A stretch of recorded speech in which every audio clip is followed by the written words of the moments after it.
તો આ તરફ હવે આગળ આપણે વાત કરીએ કચ્છની, તો ગુજરાતમાં ગાયને રાજ્ય માતાનો દરજ્જો આપવાની માંગ સાથે આજે સાધુ સંતોનો બીજા દિવસે અનશન આંદોલન ચાલુ રહ્યું છે। કચ્છના એકલધામ મંદિરના મહંત દેવનાથ બાપુ અને સંતોએ ભુજ કલેક્ટર કચેરી સામે ઉપવાસ આંદોલન શરૂ કર્યું છે।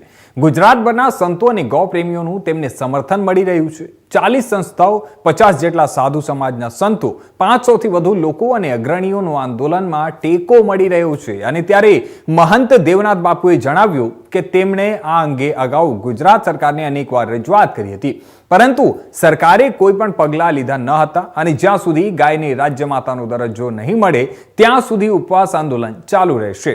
તો આજે બધા જ સાધુ સંતો, ગૌપ્રેમીઓ અને સનાતન ધર્મના લોકો 1008 હનુમાન ચાલીસાનું પાઠ ચાલુ કર્યું હતું।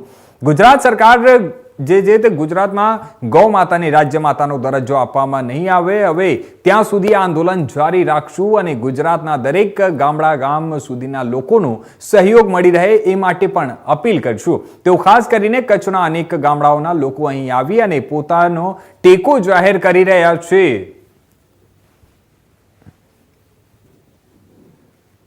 આજે ગુજરાતના અંદર ગાય માતાને રાજ્ય માતાનો દરજ્જો મળે એ લક્ષ્યથી સંતો અને સમાજના આગેવાનો, સનાતનીઓ જે ઉપવાસ ઉપર બેઠા છે એનો બીજો દિવસ છે।